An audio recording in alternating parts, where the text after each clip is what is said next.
Hi, my name is Johanna and I am a level 5 LLB student. So basically, I'm a second year law student at Arden University and I will be hopefully graduating next year as that's my final year. So today, I'm going to be talking to you guys about hustling while studying. So basically, just making money while studying. Finding work that works around your studies is hard. Thankfully, with my course that I'm doing here at Arden, I'm only on campus once a week, and the rest of the time I'm able to work and do other things as well. Granted, it's not easy to find a job because, trust me, I struggled. So I'm just gonna give you guys some tips on how to make money while at uni, the legal way, okay? And just like how to survive and take care of yourself as well. So my first thing is finding a part-time job. Like for me, I'm on campus once a week, so I'm free 4 days out of the week, not including the weekends.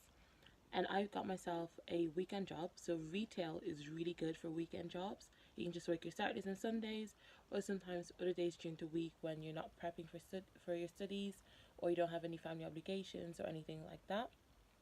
So my first job, which is retail, I work weekends only, so Saturdays and Sundays.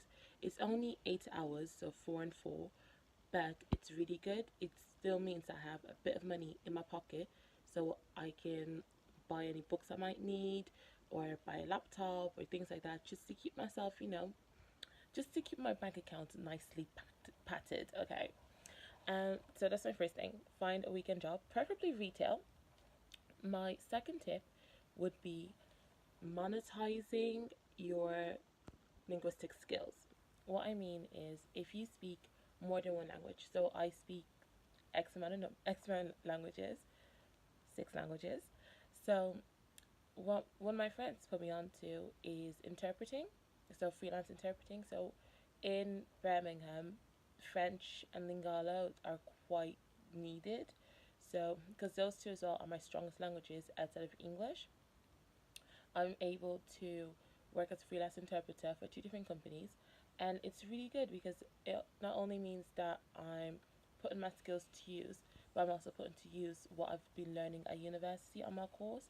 So I'm able to do a lot of things with it and just help other people as well. So yeah, definitely my second tip, like I said, is monetize your linguistic skills. So if you speak, say, English and Arabic, go for it.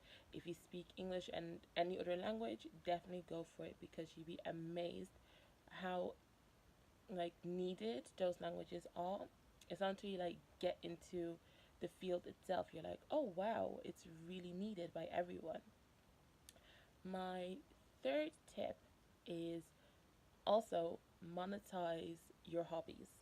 So if say you like to fix things, you like to make things, you say like for me, I like doing makeup, so I'm also a freelance makeup artist. If you like to do makeup and you're good at it, monetize it. If you can do nails, monetize it. There's all those little hobbies that you've been doing for years on end that will help you make the most amount of money. And I think this is number 4. I've lost count. But my final thing for making money is to also be a freelance tutor, so a private tutor. I'm a private tutor I work for 2 different companies, and what basically happens is like people can hire me out to come help their child or to help themselves for any, say, exam that we're doing, so their A levels or just any, or GCSEs, any big exam, or even if it's just for university and I need someone to say help them understand a question that they've been set out, or just like proofread what they've been given, do that as well. So I do mine via Tutora or Tutorful. They kind of go back and forth between the names, but yeah, I do mine via that website, that well agency as well. So it's quite good and you get to set your own rate, so you can work from home, meaning like people come to you, or you can travel. So for me, I travel up to 20 miles, I believe I put on my profile. I'll have to double check that. So I travel up to 20 miles to people, or I can do it from the comfort of my own home on my laptop. So it'll be an online tutoring session, and you can do it for as many hours as you want. So you can also set your pay rate. So let's say you want to do it for £25 an hour. You get your students at the so the next week you get paid your money. So it's really good. It's really helpful. Just an extra amount of money in your pocket. Just realized that I actually do have another final tip for you guys, because I did this myself as well. Like I said, I'm a hustler. I like working. I like having like just a little bit of something in my account just to keep me patted in case of emergency. And the final thing is to find yourself a employment agency. So something like Pair Temps or Office Angels, or the one that I was doing, which was Adia. So you can sign up via their app, via the application, and they'll call you in for an interview, and they just set you up with different work, like different forms of employment. And you can set yourself as well, like say how far you want to travel, or what kind of job it is that you're looking for, be it working as a cashier or working as a stewardess, or even just like working in the office. So, like employment agencies are just really good as well. Like I said, all these different things are just an extra way of adding money to your account, because it's gonna come in handy. So, student finance, granted, student finance is like always gonna help out with a lot of things, but when it comes to say monetary, say taking care of your family, taking care of yourself, or any responsibilities you might have, you need that extra bit of money. So let's just go back over the different like tips I've mentioned. So to find yourself like part-time employment, preferably retail. 9 times out of 10, you'll only be working weekends.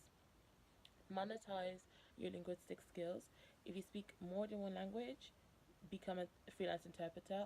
I would suggest working for the NHS or for DA languages, things like that, because they're really good companies. I work for them myself. Another one is monetizing your hobbies. So if you do nails, makeup, arts and crafts, babysitting, dog walking, anything like that, go for it. What was number four? Oh, number four was I'm really bad at this.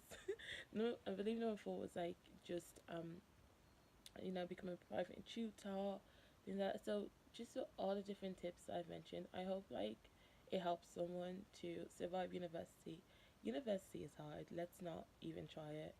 But having like a bit of money to help you out really does help.